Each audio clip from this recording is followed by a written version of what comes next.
nuptial hour draws on a pace. 4 happy days bringing another moon.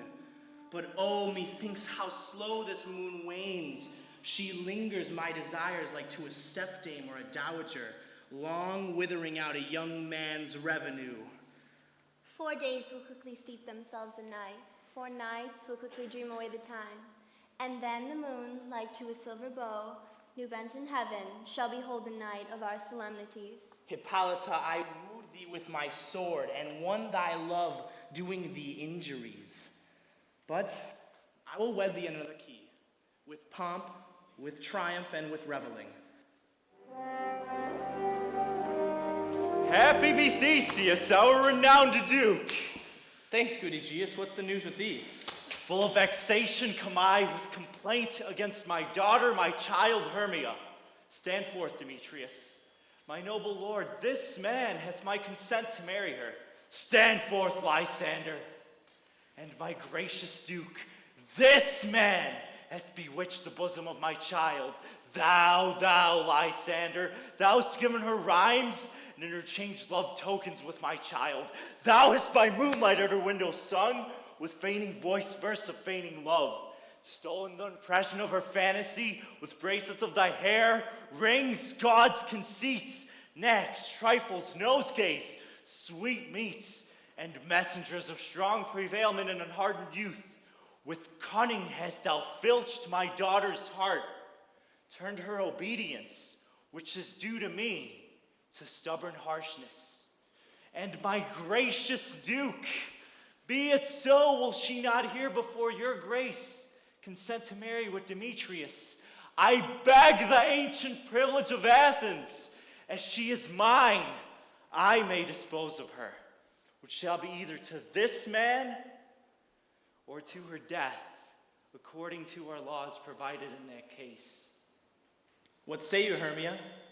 Be advised, fair maid, to you your father should be as a god, one who composed your beauties, yea, and one to whom you are but a form of wax, by him imprinted and within his power to leave the figure or disfigure it.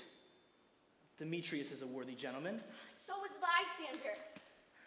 In himself he is, but wanting your father's voice, the other should be the worthier.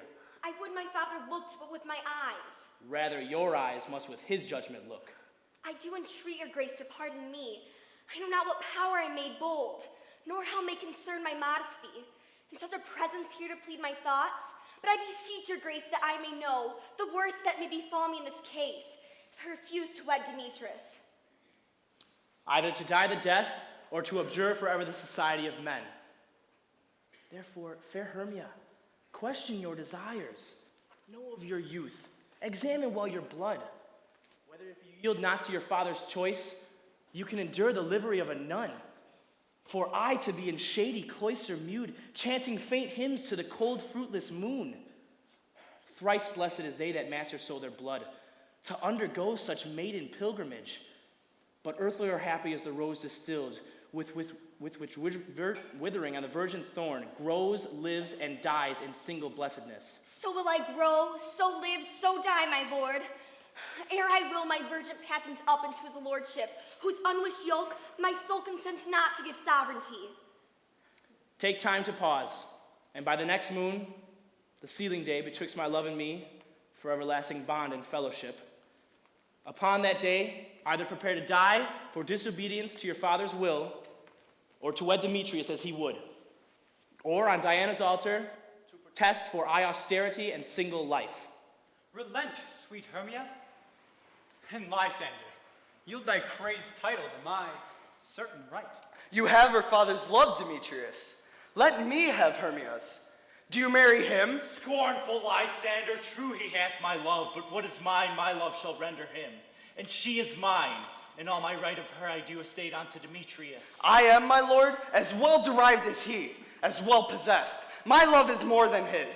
My fortunes every way as fairly ranked, if not with vantage as Demetrius's. And, which is more than all of these boasts can be, I am beloved of beauteous Hermia. Why then should I not prosecute my right? Demetrius, I'll avouch it to his head, made love to Netter's daughter Helena, and won her soul, and she, sweet lady, dotes, devoutly dotes, dotes in idolatry upon this spotted and inconstant man. I must confess that I have heard so much, and with Demetrius thought to have spoke thereof. But being overfull in self-affairs, my mind did lose it. But come Demetrius and Aegeus, I have some private schooling for you both. For you, fair Hermia, look you arm yourself to fit the fancies of your father's will, or else the law of Athens yields you up, and by which no means we may extenuate, to death or to a vow of single life. Come, Hippolyta, what cheer, my love? Go along, Demetrius and Aegeus. I must employ some business and confer with you against our nuptial with something that completely concerns yourselves. With duty and desire, we follow you.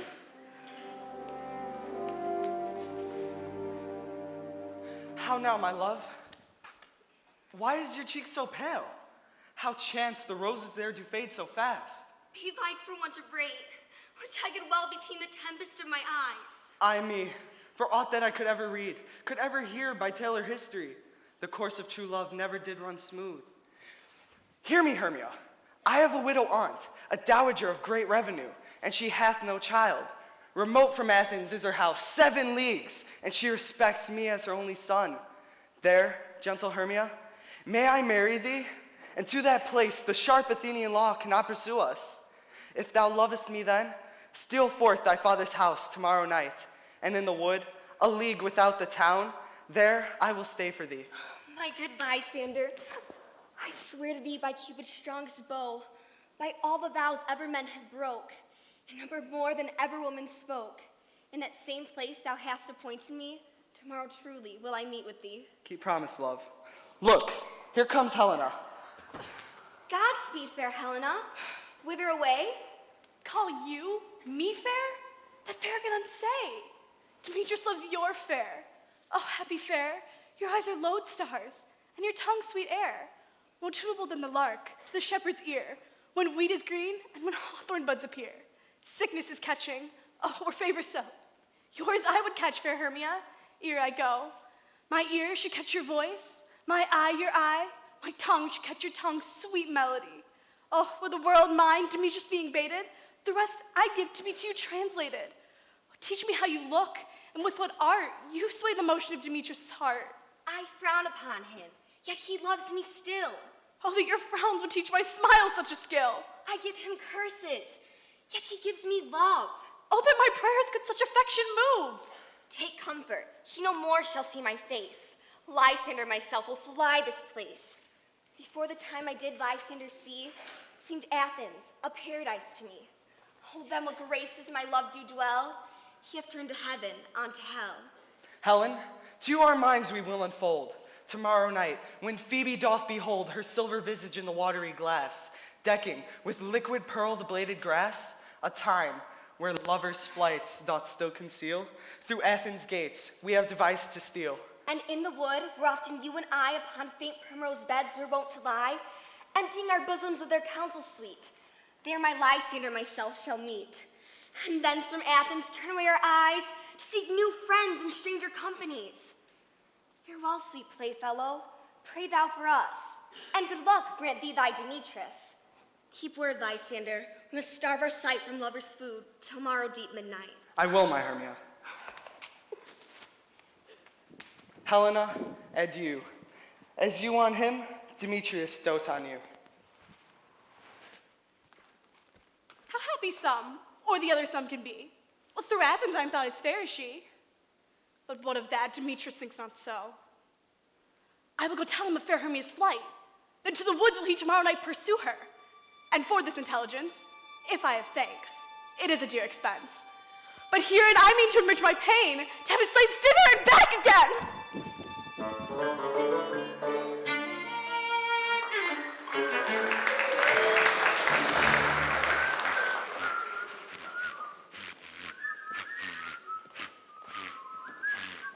Are we all met? You're best to call them generally, man by man, according to the script. Here's a scroll of every man's name thought fit to play at our interlude before the Duke and Duchess on his wedding day at night. First, my good Quincy, call forth the actors by the scroll. Then read what the play treats on, and so grow to a point.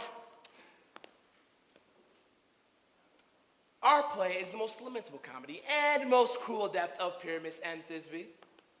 A very good piece of work, I assure you, and merry. Now, my good Quincy, call forth your actors by the scroll. Masters, spread yourselves.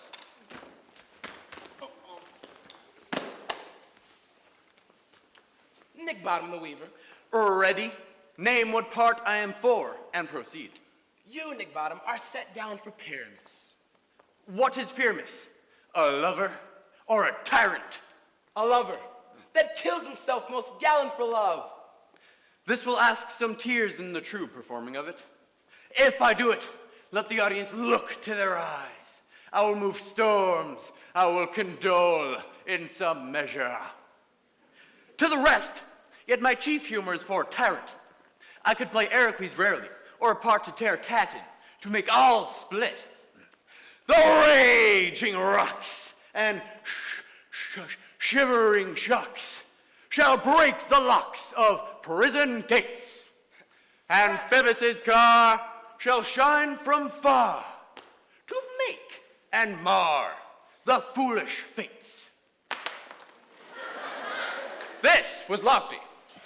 Now name the rest of the players. This is Heracles' vein, a tyrant's vein. A lover is more condoling. Francis Flute, the bellows mender. Here, Peter Quince. Flute, you must take Thisbe on you. What is Thisbe? A wandering knight? It is the lady that Pyramus must love. Nay, faith, let me not play a woman. I've a beard coming. That's all in one. You shall put in a mask and speak as small as you will. And I may hide my face. Let me play Thisbe too.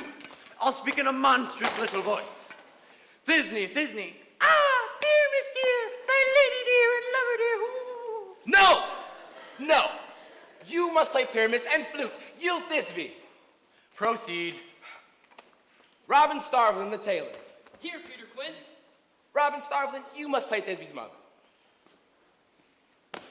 Tom Snout, the tinker. Here, Peter Quince. You, Pyramus's father. Myself, Thisbe's father. Snug the joiner. Here. You, the lion's part. And I hope here's a play fitted. Have you the lion's part written? Pray you, if it be, give it to me, for I'm slow of study. You may do it extempore, for it is nothing but roaring. Let me play the line too. I will roar, that I will do any man's heart good to hear me. I will roar, that I will make the Duke say, let him roar again, let him roar again. And you should do it too terribly. You would fright the Duchess and the ladies, that they would shriek, and that were enough to hang us all. That would hang us? Every mother's son. I grant you, friends, that if you should fright the ladies out of their wits, they would have no more discretion but to hang us. But I will aggravate my voice, that I will roar you as gently as any suckling dove. I will roar you as for any nightingale. Roar, roar, roar. You can play no part but Pyramus. For Pyramus is a sweet-faced man, a proper man, as one shall see in the summer's day, a most lovely gentleman-like man. Therefore, you must need play Pyramus.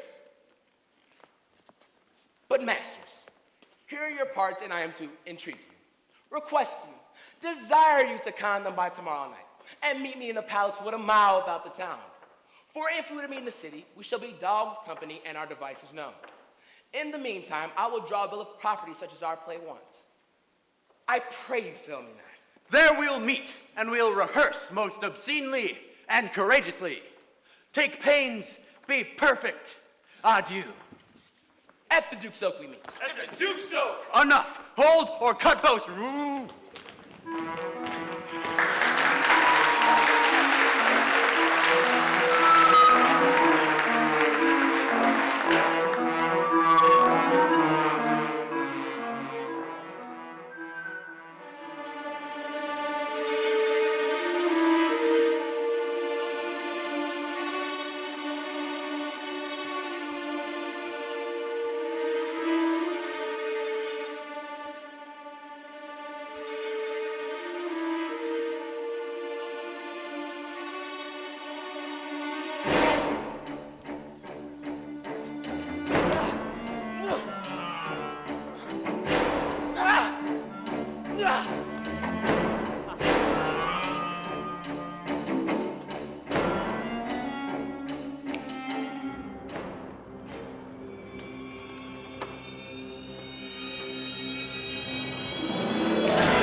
How now, spirit, whither wander you?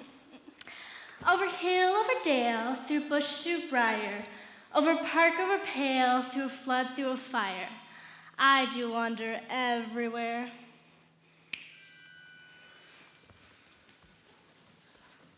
Swifter than the moon sphere, and I stirred the fairy queen to do her orbs upon the green. The cowslips tall, her pensioners be, and their gold coat spots you see. Those be rubies, fairy favors, in their freckles live their savors. Oh, I must go seek some dewdrops here, and hang a pearl in every cowslip's ear.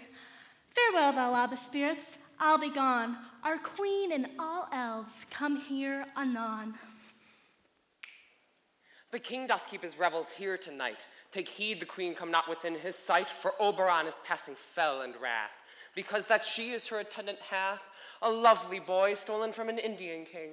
She never had so sweet a changeling, and jealous Oberon would have the child, knight of his train to trace the forest wild.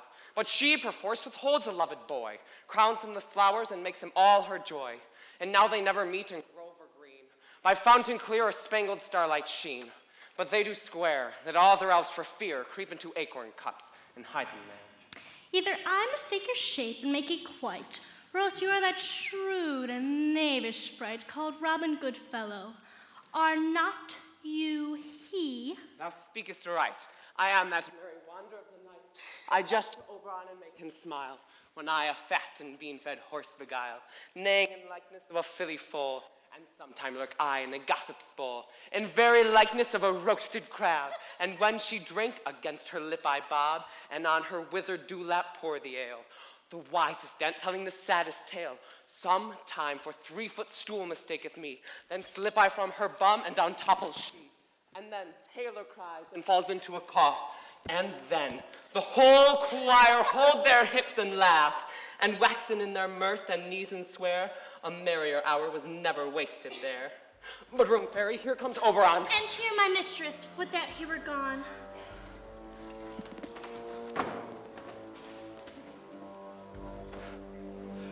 Ill met by moonlight, proud Titania. What jealous Oberon! Fairies, skip hence. I have forsworn his bed and company. Tarry, rash wanton. Am not I thy lord? Then I must be thy lady. But I know when thou hast stolen away from fairyland, and in the shape of Corinne sat all day playing on pipes of corn and versing love to amorous Phillida. Why art thou here? Come from the farthest step of India?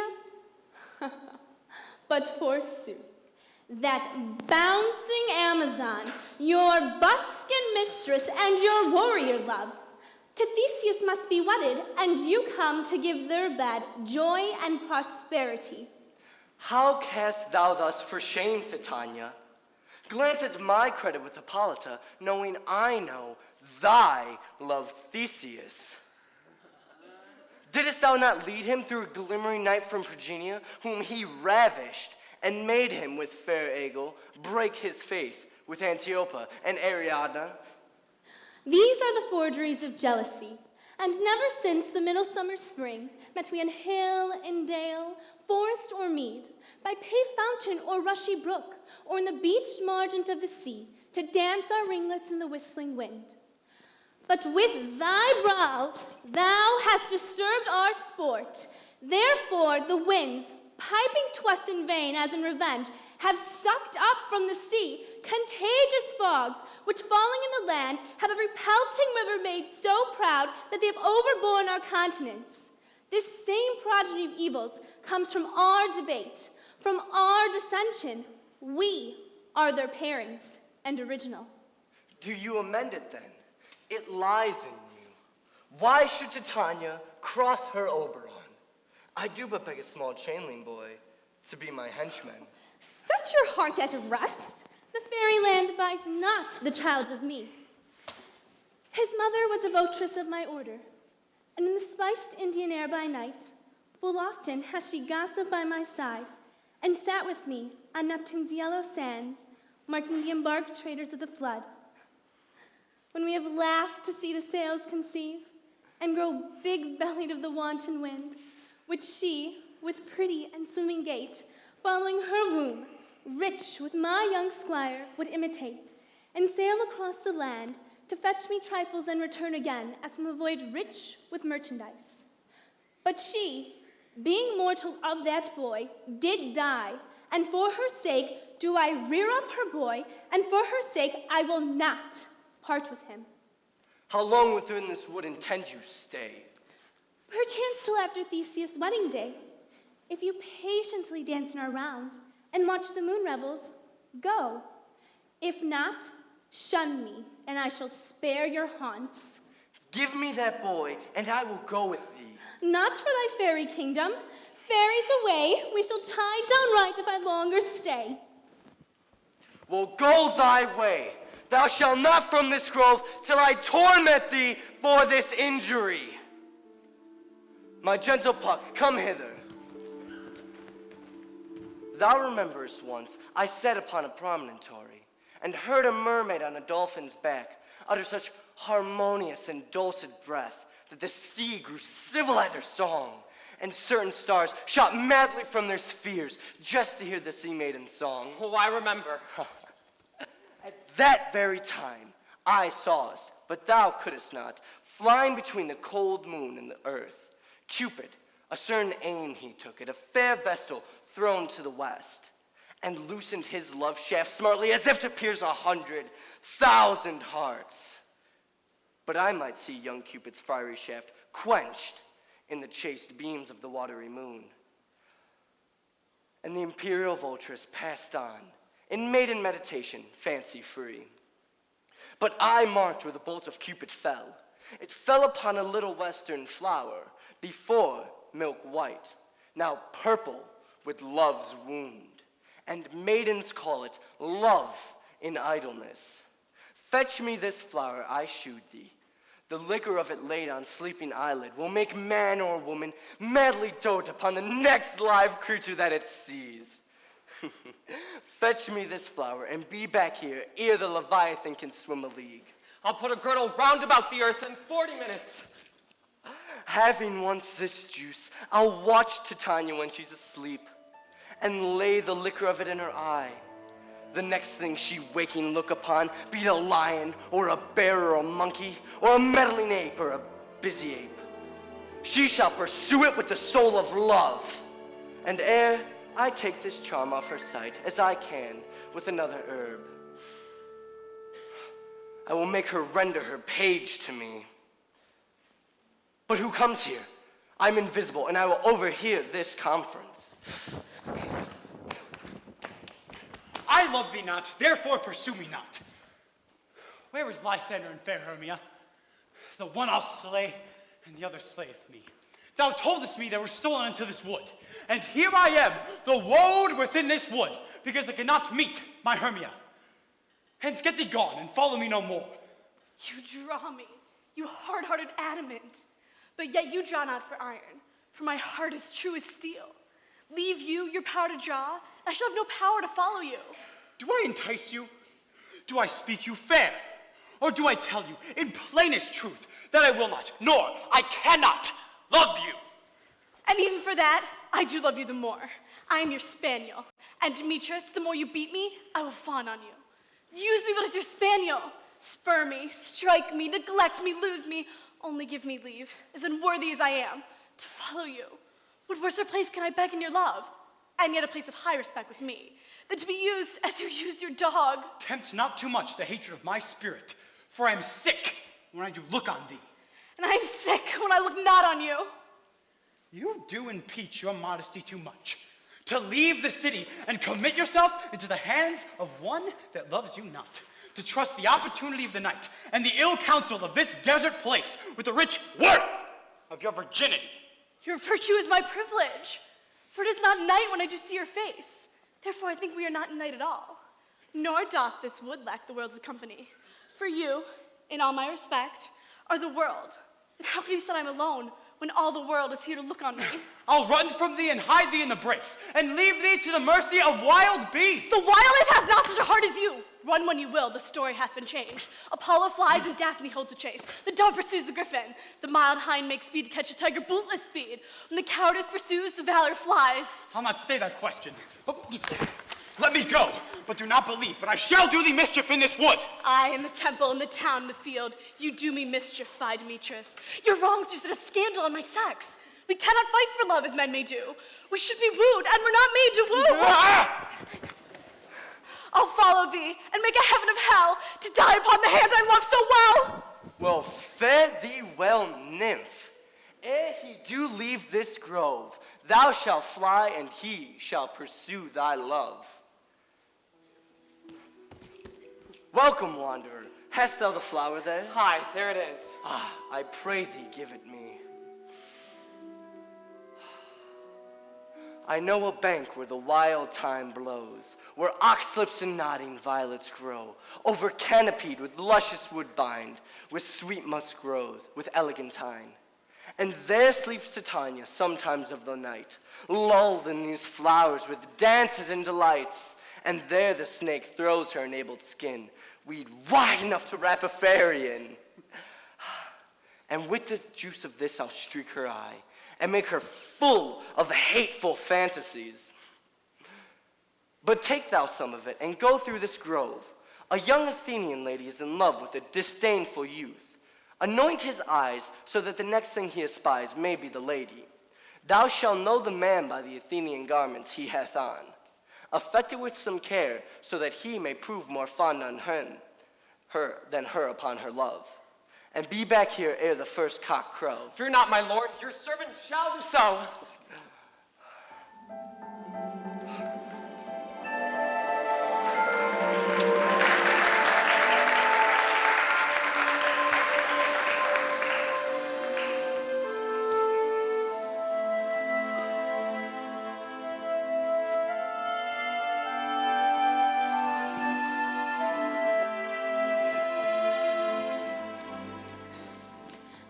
Fairies, to your offices and let me rest.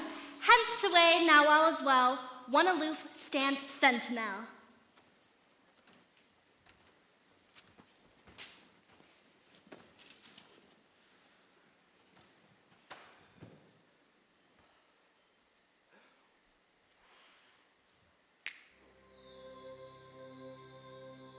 What thou seest when thou wake, do it for thy true love's take.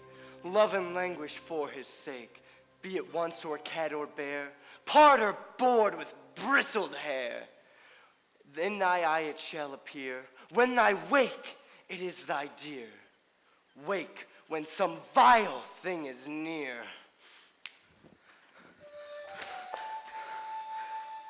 Fair love, you faint with wandering in the wood, and to speak troth, I have forgot our way. We'll rest us, Hermia, if you think it good, and tarry for the comfort of the day. For I upon this bank will rest my head. One turf shall serve as a pillow for us both. One heart, one bed, two bosoms, and one troth. Nay, good Lysander, for my sake, my dear, lie further off. Do not lie so near. Oh, take the sense, sweet, of my innocence. Love takes the meaning in love's conference. I mean that my heart unto yours is knit, so that one heart we can make of it. Two bosoms interchained with an oath. So then, two bosoms and a single troth. Then, by your side, no bedroom me deny. For lying so, Hermia, I do not lie. Lysander riddles very prettily. Now much beshrew my manners and my pride, if Hermia meant to say Lysander lied. But gentle friend, for love and courtesy, lie further off in human modesty. Such separation, as may well be said, becomes a virtuous bachelor and a maid. So far be distant, and good night, sweet friend. Thy love near altar to thy sweet life end. Amen. Amen to that fair prayer, say I. Then end life when I end loyalty. Here is my bed. Sleep, give thee all of his rest. With half that wish, the wisher's eyes be pressed.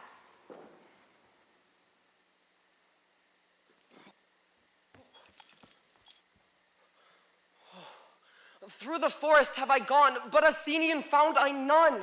on whose eyes might I approve this flower's force in stirring love? Who is here? Oh. Weeds of Athens he doth wear. This is he, my master said, despise the Athenian maid. When thou wakest, let love forbid, sleep thy seat on thy eyelid. So awake when I am gone. For now must I to Oberon.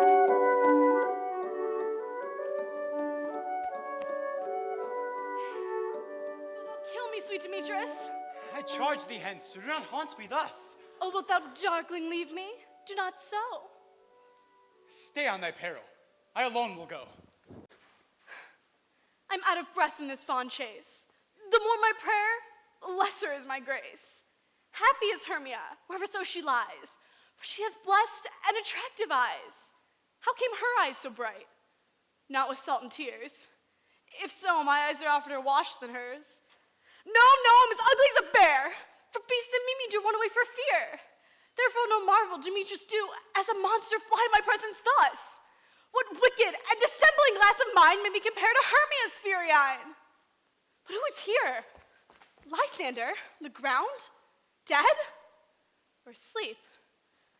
I see no blood, no wound.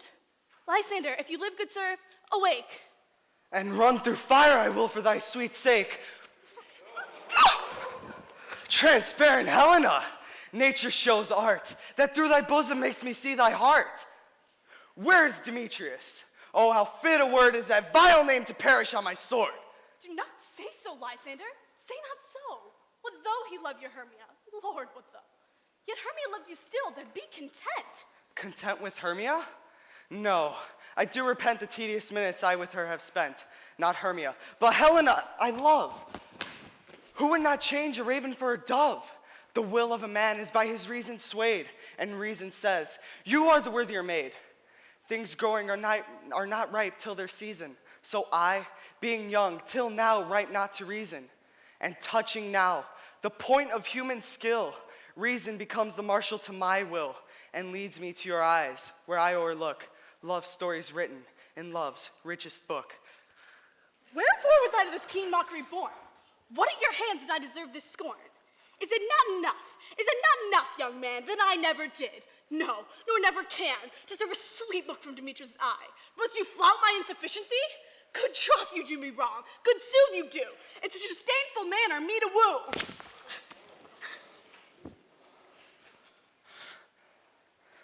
She sees not Hermia? Hermia, sleep thou there, and never mayest thou come Lysander near. And all my love, address her love in might, to honor Helen, and to be her knight. Help me, Lysander. Help me. Do thy best to pluck this crawling serpent from my breast. Ay me. For pity, what a dream was here.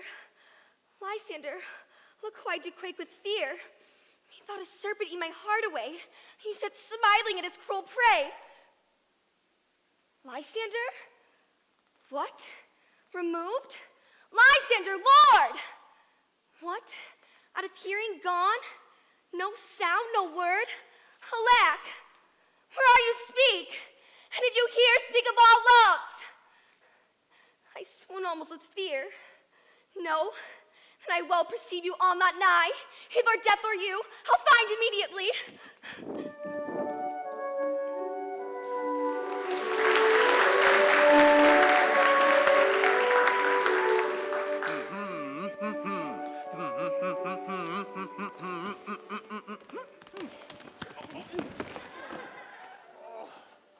Are we all met?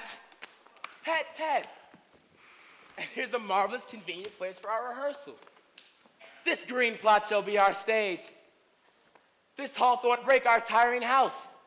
And we shall do it in an action, as we shall do it before the Duke. My good Quincy. What sayest thou, Bully Bottom? There are things in this comedy of Pyramus and Thisbe that will never please. First, Pyramus must draw a sword to kill himself, which the ladies cannot abide. How answer you that?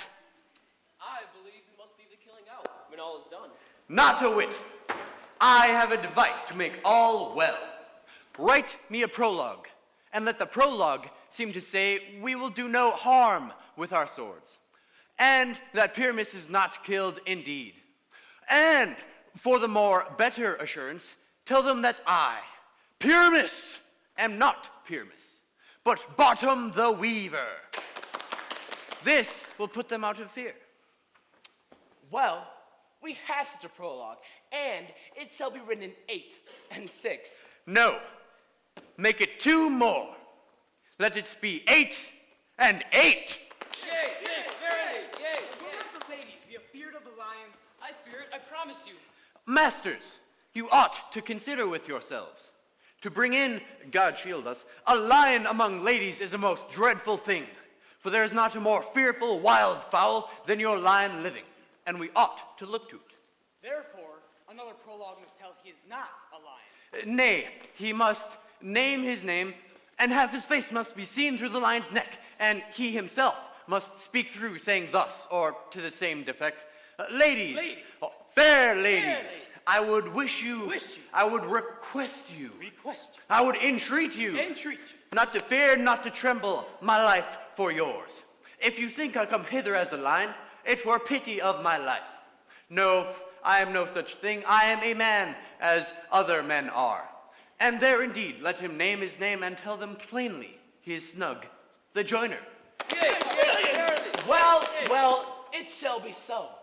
But there are 2 hard things, that is, to bring moonlight into the chamber. For you know, Pyramus and Thisbe do meet by moonlight. Doth the moon shine the night we play our play? A calendar. Look in the almanac. Find out moonshine. Yes, it doth shine that night. Why then, we may leave the casement of the great chamber window, where we play, open, and the moon may shine in at the casement. Aye. Or else one must come with a bush of thorns and a lanthorn and say he comes to disfigure, or to present the person of moonshine. But there's another thing. We must have a wall in the great chamber, for Pyramus and Thisbe did talk through a chink of wall. You can never bring in a wall. What say you, Bottom? Some man or other must present wall, and let him have some plaster or loam or rough cast about him to signify wall, and let him hold his fingers thus, and through that cranny shall Pyramus and Thisbe whisper. Well, if that may be, then all is well. But come, sit down, every mother's son, and rehearse your parts. Pyramus, you begin when you've spoken your speech.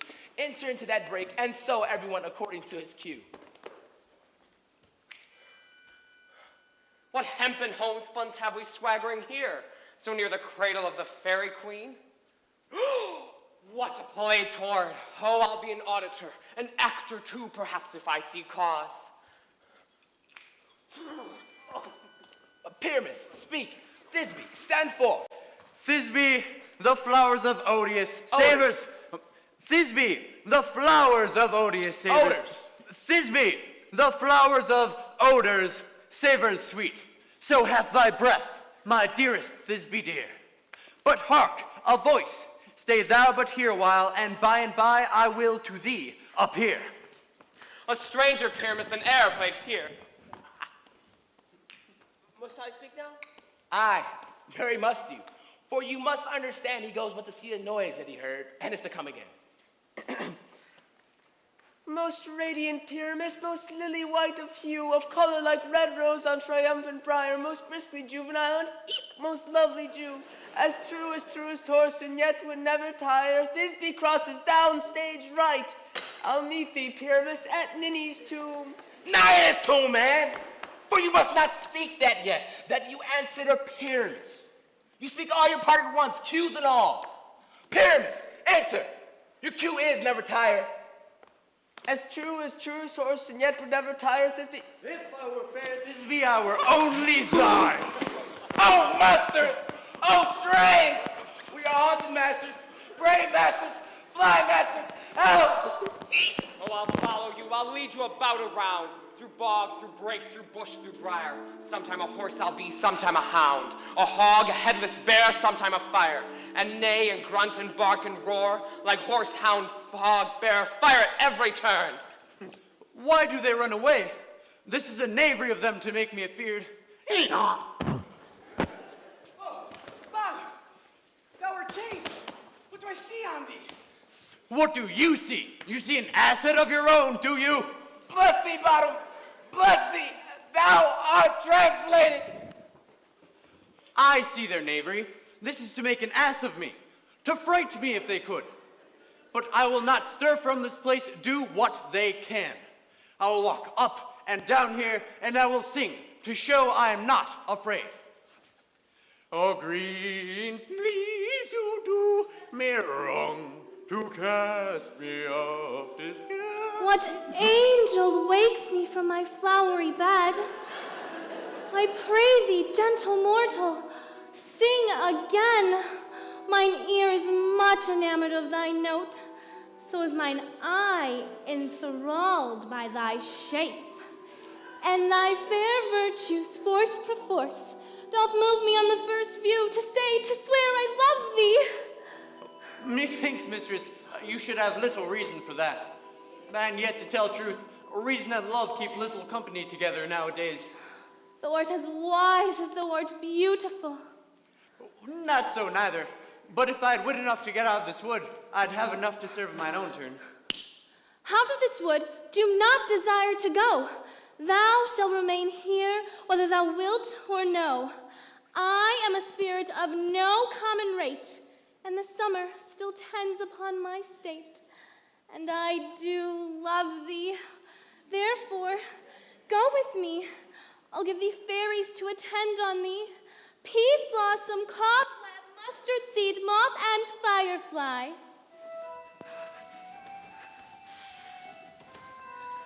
Ready? And I. And I. And I. And I. Where shall we go? Be kind and courteous to this gentleman, and pluck the wings of painted butterflies to fan the moonbeams from his sleeping eyes. Nod to a mouse, and do him courtesies. Hail, mortal. Hail. I cry your worship's mercy, heartily. I beseech your worship's name. Cobweb. I shall desire of you more acquaintance, good Mistress Cobweb. If I cut my finger, I shall make bold with thee. Your name, honest gentle one. Peace blossom. I pray you, commend me to your mother, Mistress Squash, and Master Peascod, your father. I pray you, good Mistress Peas Blossom, I shall desire of you more acquaintance as well. Your name, little miss. Mustard seed. Ah, good Miss Mustard Seed. Come, lead him to my bower. The moon, methinks, looks with a watery eye, and when she weeps, weeps every little flower, lamenting an enforced chastity. Tie up my love's tongue, and bring him silently.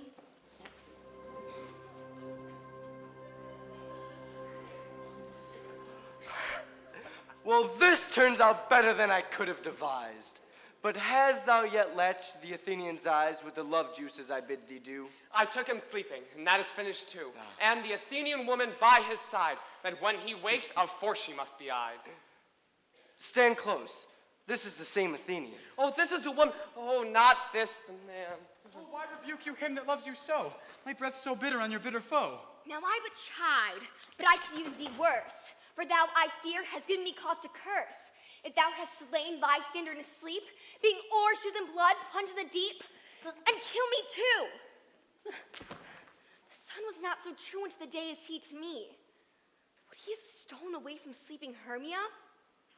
I believe as soon as this whole earth may be bored, and that the moon may through the center creep, and so displease her brother's noontides with antipodes. It cannot be but thou hast murdered him. So should a murdered look? So dead? So grim? So should the murdered look, and so should I, pierced to the heart with their stern cruelty. Yet you, the murderer, look as bright, as clear, as yondering Venus in her glimmering sphere. What's this to my Lysander? Where is he? Ah, good Demetrius, wilt thou give him me? I'd rather give his carcass to my hounds. Out, dog! Out, cur! Thou drivest me past the bounds of maiden's patience. Hast thou slain him then? Henceforth never be numbered among men. Oh, for once tell true, even for my sake. Durst thou looked upon him being awake? And hast thou killed him sleeping? Oh, brave touch. Cannot a worm and adder do so much? And adder did it, for the doubler tongue than thine, thou serpent never adder stung. You spend your passion on misprized mood. I am not guilty of Lysander's blood, nor is he dead, for aught I can tell. I pray thee then, tell me he is well. And if I could, what should I get there for? A privilege never to see me more. And from thy hated presence, part I so, see me no more, whether he be dead or no. There is no use following her in this fierce vein. Here, therefore, for a while I shall remain.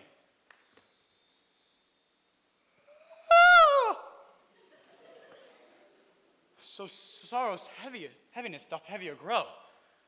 When death that bankrupt sleep doth sorrow owe, which in some slight measure here I shall pay. If for his tender here I make some stay. What hast thou done?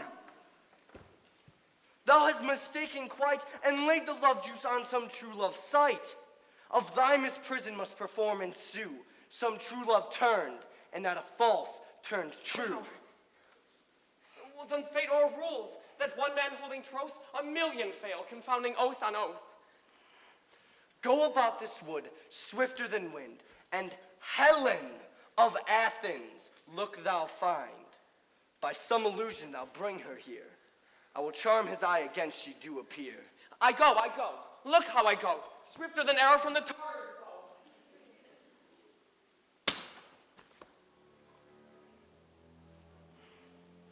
Flower of this purple dye, hit with Cupid's archer, sink in apple of his eye, so when his love he doth espy, let her shine as glorious as the Venus of the sky. And if she be by, beg her for her remedy. Captain of our fairy band, Helena is here at hand, and the youth mistook by me, pleading for a lover's fee. Shall we their fond pageant see? Oh Lord, what fools these mortals be! Stand aside.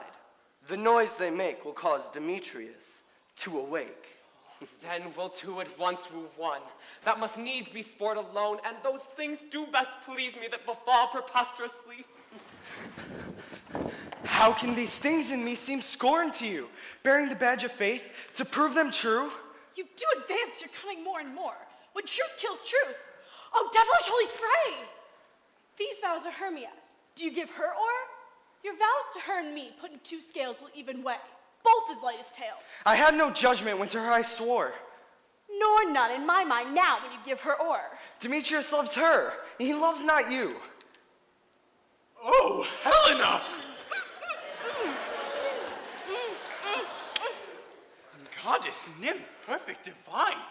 Oh, let me kiss. This princess of pure white, the seal of bliss. Oh, spite! Oh, hell! I see you're all bent set against me for your merriment. If you were civil and knew courtesy, you would not do me thus much injury. Can you not hate me, as I know you do? Must you join in souls to mock me too? If you were men, as men you are in show, you would not use a gentle lady so. You're both rivals and love Hermia. Now you're both rivals to mock Helena? You are unkind, Demetrius. Be not so, for you love Hermia. This you know, I know. And here, in all goodwill, with all my heart, in Hermia's love, I yield you up my part. And yours of Helena to me bequeath, whom I do love, and will do till my death. Never mockers waste more idle breath. Lysander, keep thy Hermia. I will none. Helen, it is not so. Disparage not the faith thou dost not know, lest to thy peril thou will buy it dear. Look where thy love comes. Yonder is thy dear. Lysander! Why unkindly dost thou leave me so? Why should he stay? Whom love doth press to go? What love could press Lysander from my side? Lysander's love, that would not let him bide. Fair Helena, who more engilds the night than all you fiery O's and eyes of light. Why seekest thou me? Could not this make thee know the hatred I bear thee made me leave thee so? You speak not as you think. It cannot be. Whoa! She is one of this confederacy. Now I perceive they have conjoined all three to fashion this false sport in spite of me. Injurious Hermia, most ungrateful maid. Have you conspired? Have you these contrived to bait me in this foul derision? Is it all the sisters' vows, the counsel we two have shared, the hours when we've tried the hasty-footed time for parting us? Oh, is it all forgot? All school days' friendship, all childhood innocence? And will you rent our ancient love asunder and join these men in scorning your poor friend? It's not friendly. 'Tis not maidenly. Our sex as well as I may chide you for it, though I alone do feel the injury. I am amazed at your passionate words. I scorn you not. It seems that you scorn me. Have you not set Lysander to follow me and praise my eyes and face? And made your other love, Demetrius, who even but now did spur me with his foot, to call me goddess, nymph, divine and rare, precious, celestial? Wherefore speaks he this to her he hates? Wherefore doth Lysander deny your love, so rich within his soul, and tender me forsooth affection, but by your setting on, by your consent? I understand not what you mean by this. I do persevere, counterfeit, sad looks. Make mouths on me when I turn my back. Wink at each other, hold the sweet jest up. This sport well carried shall be chronicled. If you have any pity, grace, or manners, you would not make me such an argument. But fare ye well, 'tis partly my own fault, which death or absence shall soon remedy. Stay, gentle Helena. Hear my excuse, my life, my love, my soul. Fair Helena. Oh, excellent. Helen, I love thee. By my life I do. I swear by that which I will lose for thee, to prove him false that says I love thee not. I say I love thee more than he can do. If thou say so, withdraw and prove it too. Quick, come. Lysander, we're to tens all this. Hang off, thou cat, thou burr, vile thing let loose, or I will shake thee from me like a serpent. Why have you grown so rude? What changes this? Sweet love. Thy love? Out, tawny Tartar, out loathed medicine, hated potion, hence! Do you not jest? Yes, Sue, then so do you. Demetrius, I will keep my word with thee. I would I had your bond, but I perceive a weak bond holds you. I'll not trust your word. What? Should I hurt her, strike her, kill her dead? Although I hate her, I will not harm her so. What can you do me greater harm than hate?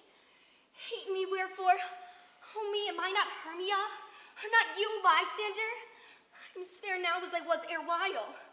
Tonight you loved me. Yet tonight you left me. Why then you left me? Oh, the gods forbid it. In earnest shall I say? I, by my life, and never did desire to see thee more. Therefore, be out of hope, of question, of doubt. Be certain nothing truer. It is no jest that I do hate thee and love Helena. You juggler! You canker blossom! You thief of love! What did you come by night and stole my love's heart from him? Fine faith! Have you no modesty? No touch of bashfulness? No maiden shame? What will you tear impatient answers from my gentle tongue? Fie, fie, you counterfeit! You puppet, you! Puppet? Puppet? Why so? Aye, that way goes the game. Now I perceive she hath made compare with her statures. She hath urged her height, and with her personage, her tall personage, her height, forsooth she hath prevailed with him. Are you grown so high in his esteem, because I'm so dwarfish and so low? How low am I, thou painted maypole? Speak, how low am I? Am I not yet so low but that my nails can reach unto thine eyes? Aye, pray though you mock me, gentlemen, let her not hurt me. I was never cursed, and I have no gift at all in shrewdness. I'm a right maid for my cowardice. Let her not strike me! Perhaps because you think she's something lower than myself that I can match her. Lower? Hark again. Good Hermia, do not be so bitter with me. I evermore did love you, Hermia. Did evermore keep your counsels. Save that in love unto Demetrius, I told him of yourself into this wood. He followed, and for love I followed him. But he hath chid me hence, and threatened me, to strike me, to spur me, nay, to kill me too. And now, so you let me quiet go, to Athens I will bear my folly back, and follow you no further. Let me go, and you'll see how simple and how fond I am. Why get you gone? Who is't that hinders you? A foolish heart that I leave here behind. What? With Lysander? With Demetrius. Be not afraid. She shall not harm thee, Helena. No, she shall not. Though you take her part. Oh, when she's angry, she's keen and shrewd. She was a vixen when we went to school. And though she be but little, she is fierce. Little again? Nothing but low and little. Why must you suffer her to flout me thus? Let me come to her. Get you gone! You dwarf! You minimus of hindering not grass made! You bead! You acorn! Oh, you are too officious. In her behalf that scorns your services. Let her alone, speak not of Helena. For if thou dost intend so little show of love to her, thou shalt buy it dear. Now she holds me not. Now follow if thou darest, to try whose right of thine or mine is most in Helena. Follow? Nay, I'll go with thee, cheek by Jove.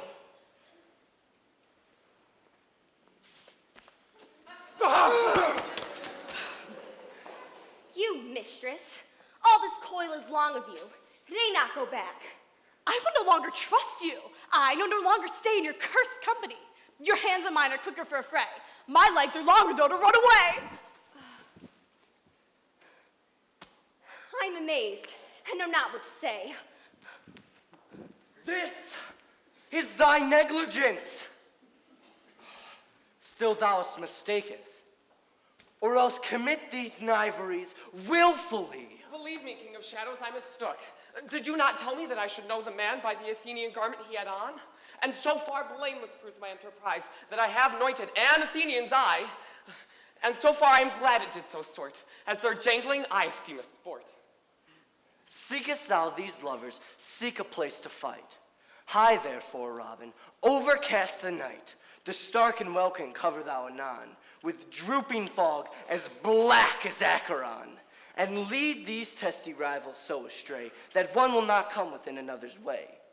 And crush this herb into Lysander's eye, whose liquor has this virtuous property to take hence all error from his might, and make his eyes roll with wanton sight. And when they next awake, this derision shall seem a dream and fruitless vision. Back to Athens shall the lovers wend, whose with league, with date, till death shall never end. And in this business I do thee employ.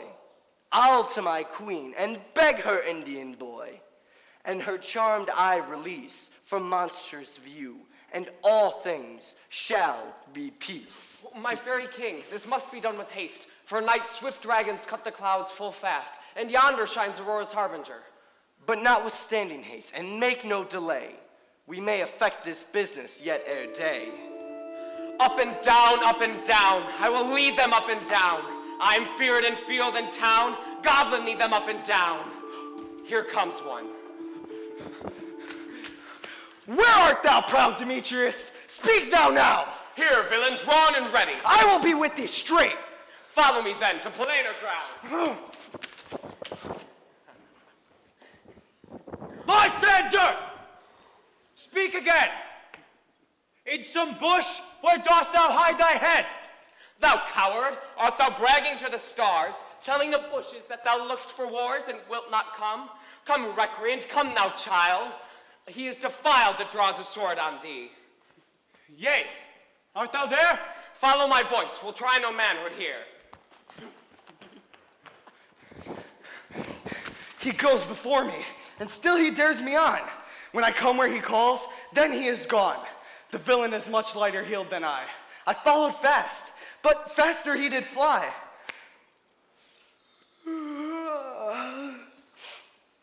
But fallen am I, in dark uneven way, and here will rest me. Come, thou gentle day, for but once thy show me thy gray light. I'll find Demetrius, and revenge his spite. Oh, coward, why comest thou not? Abide me if thou darest, for well I wot. Thou runnest before me, shifting every place, and darest not stand nor look me in the face. Where art thou now? Come hither, I'm here. Nay, then thou mockest me. Thou shalt abide this deer, if ever I thy face by daylight see. Now go thy way. Woo!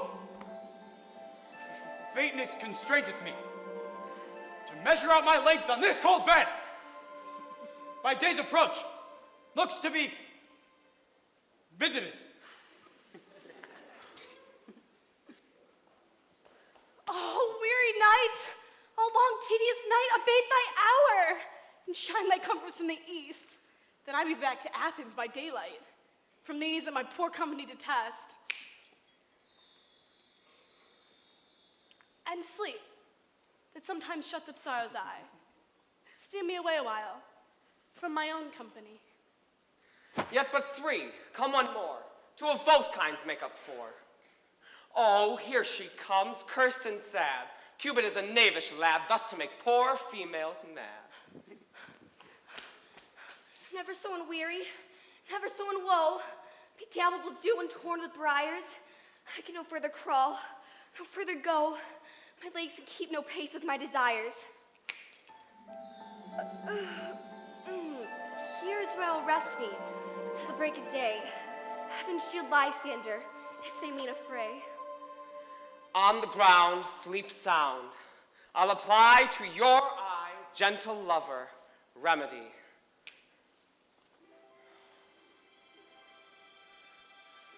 When thou wakest, thou takest true delight in the sight of thy former lady's eye, and the country proverb known, that every man shall have his own, in their waking shall be shown, naught shall go ill, Jack shall have Jill, the man shall have his mare again, and all shall be well.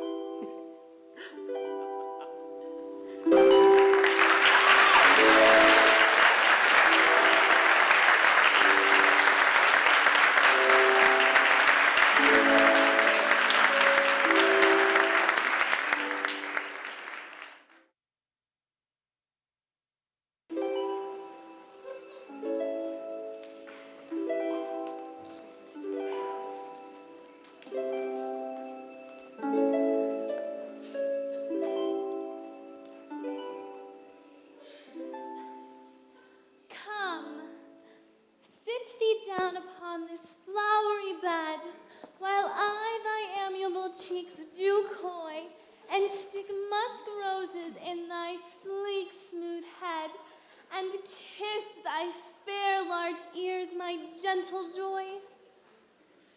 Where's Peas Blossom? Ready? Scratch my feet, Peas Blossom. Where is Cobweb? Ready. I pray you, get your weapons in hand and kill me a red-hipped humblebee on top of a thistle. Where is good Mistress Mustard Seed? Ready. Ah, good mistress, I pray you, give me your niece. Leave your courtesy. What is your will? Why, nothing but to help pleasant Peas Blossom to scratch. Methinks I must to the barber's, for I am marvelous hairy about the face. And since I am such a tender ass, since hair do but tickle me, I must scratch. What wilt thou hear? Some music? Or say, sweet love, what thou desirest to eat? Truly, I could munch your good dry oats. Methinks I have a great desire to a bottle of hay. Good hay, sweet hay hath no fellow. I have a venturous fairy that shall seek the squirrel's hoard and fetch thee new nuts. Truly, I'd rather a handful or two of dried peas. But I pray you, let none of your people stir me. I feel an exposition of sleep come upon me. Sleep thou, and I will wind thee in my arms. Fairies be gone, and all ways away. Oh, how I love thee, how I dote on thee.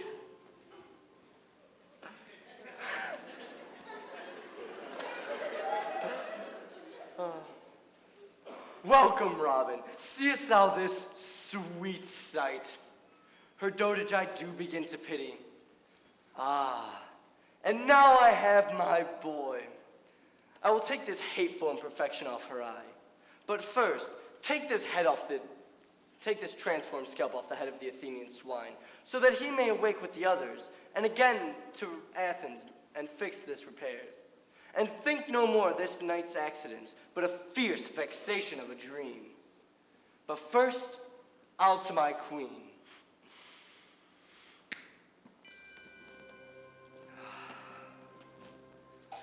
Be as thou wast wont to be, and see as thou wast wont to see. Now, my sweet queen Titania, awake! My Oberon, what visions I have seen! Methought I was enamored of an ass. There lies your love. How came these things to pass? Oh, how mine eyes do loathe his visage now. Silence a while. Robin, take off his head. Now with thine own fool's eyes peep.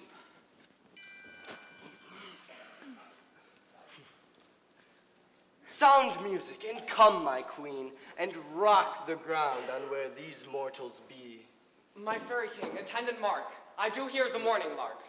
Come, my lord, and in this flight, tell me how it came this night that I, sleeping here, was found with these mortals on the ground.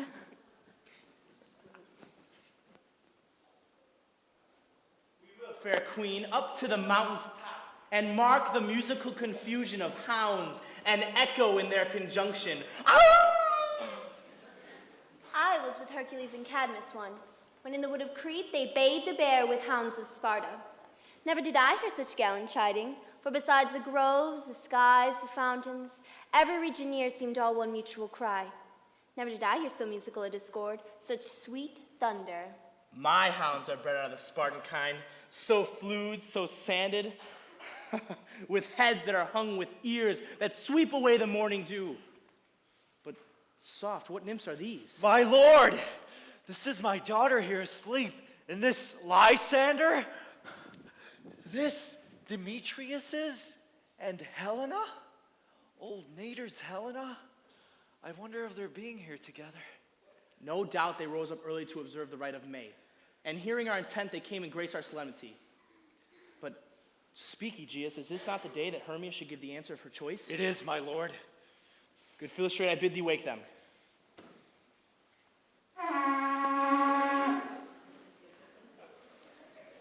Good morrow, friends. St. Valentine is past. Begin these wood birds but to couple now? Pardon, my lord? I pray you all stand up. I know you two are rival enemies. How comes this gentle concord in the world? That hatred is so far from jealousy? To sleep by hate and fear no enmity? My lord, I shall reply amazedly, half sleep, half waking. But as yet I swear, I cannot truly say how I came here, but as I think. For truly I would speak, and now do I bethink me, and so it is. I came with Hermia hither. Our intent was to be gone from Athens, where we might without the peril of Athenian law. Enough, enough, my lord, you have enough.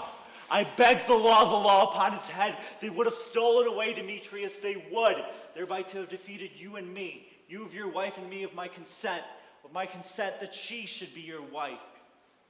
My good lord, fair Helen told me of their stealth, of this their purpose hither to this wood, and I in fury hither followed them, fair Helena in fancy following me. But my good lord, I wot not by what power, but by some power it may be.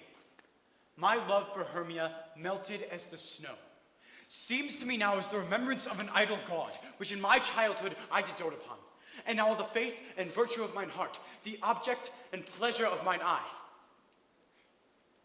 is only to Helen. To her, my lord, was I betrothed ere I saw Hermia.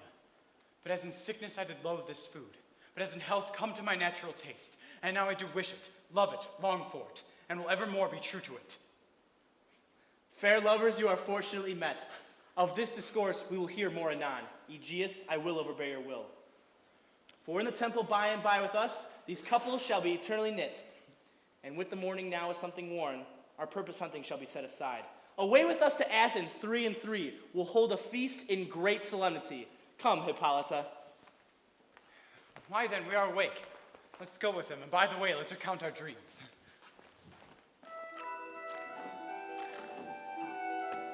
When my cue comes, call me and I'll answer. My next is most fair Pyramus. Hey ho. Peter Quince, Flute the bellows mender, Snout the tinker, starveling? God's my life. Stolen hence and left me asleep. I've had a most rare vision. I've had a dream past the wit of man to say what dream it was. Man is but an ass if he goes about to expound this dream. Methought I was, no man can tell what. Methought I was, and methought I had. But man is but a patched fool if he'll offer to say what methought I had. The eye of man hath not heard, the ear of man hath not seen. Man's hand is unable to taste, his tongue to conceive, nor his heart to report what my dream was. I shall get Peter Quince to write a ballad of this dream, and it shall be called Bottom's Dream, for it hath no bottom. And I shall sing it in the latter end of a play, before the Duke. Peradventure, to make it the more gracious, I shall sing it at her death. Bottom! He's in the Bottom's house yet. Has he come home yet? Bottom? He cannot be heard of. Out of doubt, he's transported. If he cometh not, then the play goes not forward, doth it? No, it is not possible. You have not a man in all Athens able to discharge Pyramus, but he. Nay, he had simply the best wit of any handicraft man in Athens. Yea, and the best person too. He is a paramour for his sweet voice. You must say paragon. A paramour is, God bless us, a thing of naught. Masters! The Duke is coming from the temple with 2 or 3 lords and ladies more married. If our sport had gone forward, we would have been all made men. Where are these lads? Where are these hearts?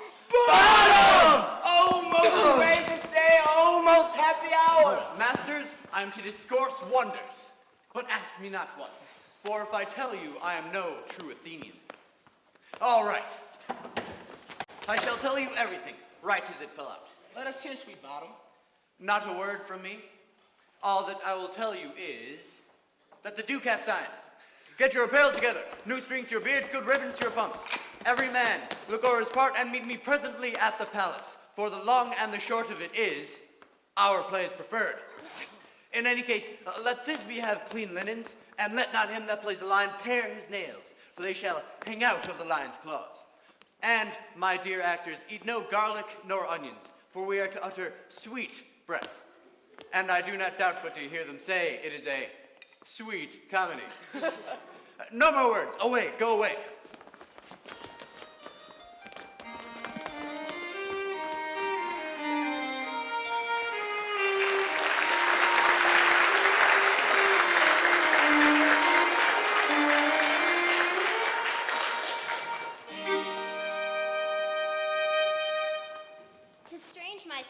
That these lovers speak of. More strange than true. I never may believe these antique fables, such fairy toys.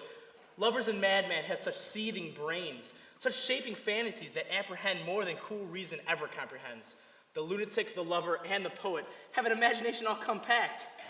But all the story of the night told over, and all their minds transfigured so together. Oh, here come the lovers full of joy and mirth. Joy, gentle friends. Joy and fresh days accompany your hearts. More than to us. Wait in your royal boards, your walks, your beds. Come now. What masks, what dances? Call, good Philostrate. Here, mighty Theseus. What abridgment do you have for us this evening? What masks, what music? How shall we beguile the lazy time, if not with some delight? A play there is, my lord, some 10 words long, which is as brief as I have known a play. But by 10 words, my lord, it is too long, which makes it tedious. For in all the play, there is not one word act, one player fitted, and tragical, my noble lord, it is. For Pyramus therein doth kill himself, which, when I saw rehearsed, I must confess, made mine eyes water, but more merry tears the passion of loud laughter never shed. Who are they that do play it? Hard-handed men that work in Athens here, which never labored in their minds till now, and now have toiled their unbreathed memories with this same play against your nuptial. We will hear the play. No, my noble lord, it is not for you. I have heard it over, and it is nothing, Nothing in the world, unless you can find sport in their intents, extremely stretched and conned with cruel pain to do you service. We shall hear that play, for never anything can be amiss when simplicity and duty do call it. Go, bring them in. So please your grace, the prologue is addressed. Let him approach.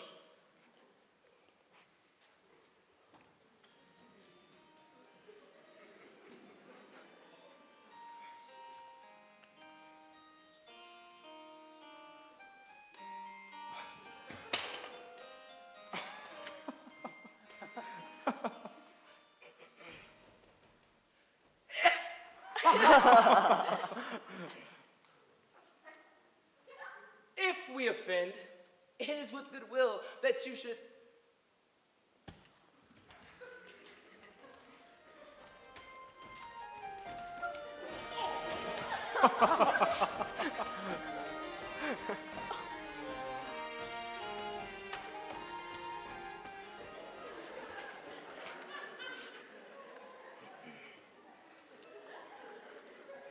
If we offend, it is with goodwill that you think we come not to offend, but with goodwill to show our simple skill. That is the true beginning of our end. Consider then we come but in despite. We do not come as minding as to content you. Our true intent is all for your delight. We are not here that you should hear repent you. The actors are at hand, and by their show you shall know all that you are like to know. This fellow doth not stand upon points. He hath rid his prologue like a rough colt. He knows not the stop. A good moral, my lord, it is not enough to speak, but to speak true. Indeed, he hath played on his prologue like a child on a recorder, a sound but not in government. His speech was like a tangled chain, nothing impaired but all disordered. Who is next? Gentles preach hence, you wonder at this show, but wonder on till truth make all things plain. This man is Pyramus, if you would know. This beauteous lady Thisbe is certain. This man with rhyme, rough cast doth present wall, that vile wall which did these lovers sunder, and were content to whisper through walls chink. This man with dog, bush of thorns, and lanthorn presenteth moonshine. For by moonshine did these lovers think no scorn to meet at Ninus' tomb, there to woo. This grisly beast, which lion hight by name, and trusty Thisbe, coming first by night, did scare away, or rather did affright. And as she fled, her mantle she did fall, and lion with vile bloody mouth did stain. Anon comes Pyramus, sweet youth and tall, to find his trusted Thisbe's mantle slain. Where out the blade, with bloody, blameful blade, he bravely broke his boiling, bloody breast. Thank you, Thisbe. And Thisbe, tarrying in mulberry shade, his dagger drew and died. For all the rest, let lion, moonshine, wall, and lovers twain at large discourse while they here do remain. Places. I wonder if the lion be to speak. No wonder, my lord, when many asses do. In this same interlude it doth befall that I, one Snout by name, present a wall, and such a wall as I would have you think had in it a crannied hole or chink, through which the lovers, Pyramus and Thisbe, did whisper often very secretly. This loam, this rough cast, and this stone doth show that I in the same wall, the truth is so. And this the cranny is, right and sinister, through which the fearful lovers are to whisper. He is the wittiest partition I ever heard discourse, my lord. Oh, here comes Pyramus. Silence. Oh, grim-looked night! Oh, night with hue so black! Oh, night, which ever art when day is not! Oh, night, oh, night. Alack, alack, alack. I fear my Thisbe's promise is forgot. And thou, O wall, O sweet and lovely wall, that stands between her father's grounds and mine. And thou, O wall, O sweet and lovely wall, show me thy chink to blink through with mine eye. Thanks, courteous wall, Jove shield thee well for this. But what see I? No Thisbe do I see. O wicked wall, through whom I see no bliss. Cursed be thy stones for thus deceiving me. Being sensible, methinks the wall should curse again. No, sir, in truth he should not. Deceiving me is Thisbe's due. She is to enter now, and I am to spy her through the wall. You shall see. It will all fall pat as I told you. Yonder she comes. O wall, full often hast thou heard my moans. Full often has my lips kissed thy stones of lime and hair knit up in thee. I see a voice. Now will I to the chink to spy, and I can hear my Thisbe's face. Thisbe! My love, thou art my love, I think. Think what thou wilt, I am thy lover's grace, and like Limander am I trusty still. And I, like Helen, to the fates me kill.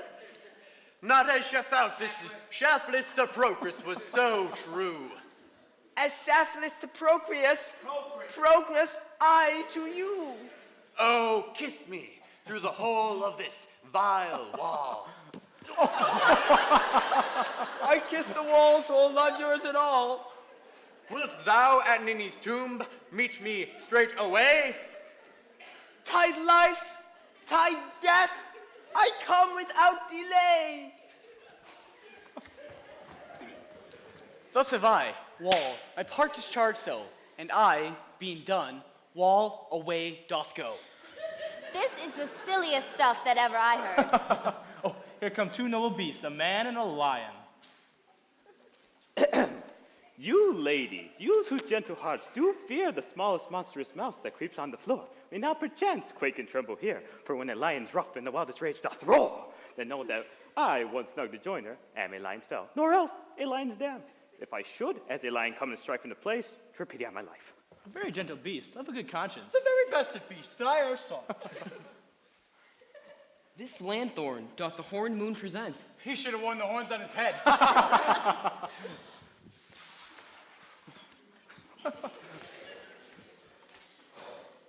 This lanthorn doth the horned moon present. Myself, the man in the moon, do seem to be. I'm a-weary of this moon, would he would change. All that I have to say is to tell you that the lanthorn is the moon. I, the man in the moon. This thorn bush, my thorn bush. This dog, my dog. This is Ninny's tomb. Where is my love? Well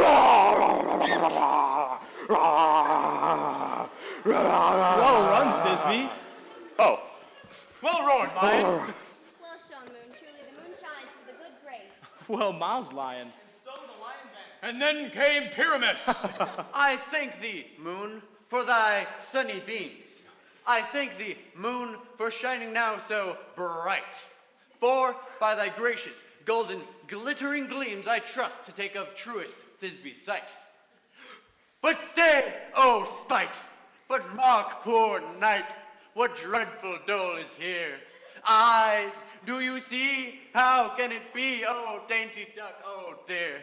Thy mantle good. What? Stained with blood. Come, fates, come, cut, thread, and thrum, quail, crush, conclude, and quell. This passion and the death of a dear friend would go to make a man near sad. Beshrew my heart, but I pity the man. Oh, wherefore, nature, didst thou lions frame, since lion vile hath here deflowered my dear, which is, no, which was, the fairest dame that lived, that loved, that liked, that looked with cheer. Out sword and wound, that pap of Pyramus, I that left pap where heart doth hop. Thus, Aye. Thus.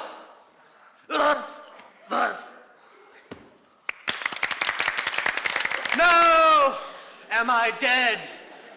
Now am I fled.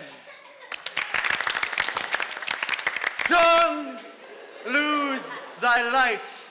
Moon, take thy flight. My soul is in the sky. Now die!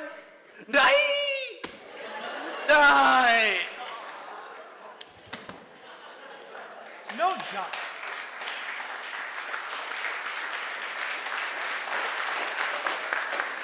No die, but an ace for him, for he is but one. Not an ace, man, for he's dead. He's nothing. With the help of a surgeon, he might yet recover and prove an ass. How chance Thisbe is gone before Moonshine comes to find her lover. Oh, here comes Thisbe, and her passion ends the play. Asleep, my love?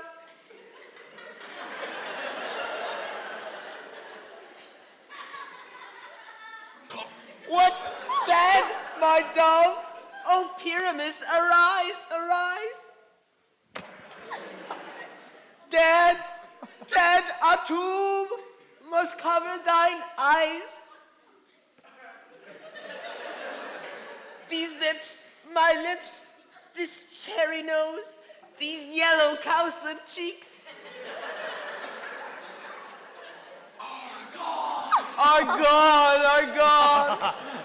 Lovers make moan. His eyes were green as leeks. Come, sisters three, come to me, with hands as pale as milk. Lay them in gore, since you have shore, with shears as thread of silk. Taunt not a word, come, trusty sword, in Thisbe's breast imbrue.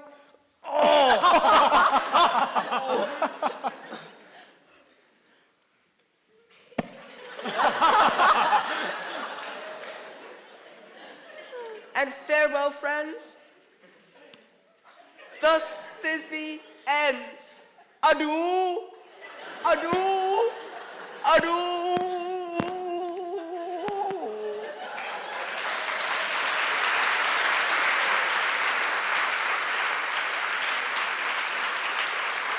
The lion and the moon are left to bury the dead? Aye, and wall too. No, sir, I assure you, the wall is down that part of their fathers. Will it please you to see the epilogue, or to hear a bergamasque dance between two of our company? Oh. No epilogue, I pray you, for your play needs no excuse. When your players are all dead, there needs none to be blamed. Mary, if he who had writ the play played Pyramus and hung himself in Thisbe's garters, it would have been a fine tragedy. And so it is truly, very notably, discharged.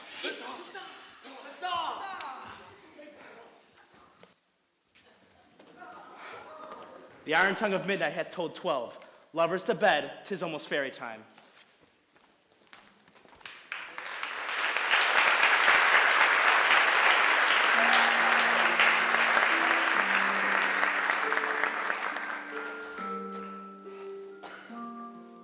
Now until the break of day, through this house each fairy stray. To the best bride's bed will we, which by us shall blessed be. And the couples three ever true in loving be. With the field do consecrate. Now each fairy take his gate. With the several chambers bless. Through the house with sweet peace.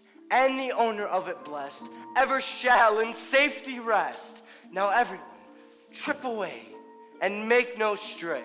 And meet me all by break of day.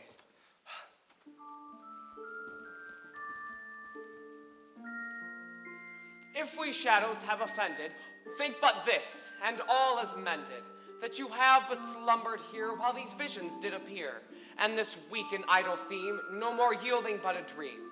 Gentles, do not reprehend. If you pardon, we will mend. And as I'm an honest puck, if we have unearned luck to escape the serpent's tongue, we will make amends ere long, else the puck a liar call. So good night unto you all. Give me your hands if we be friends, and Robin shall restore amends.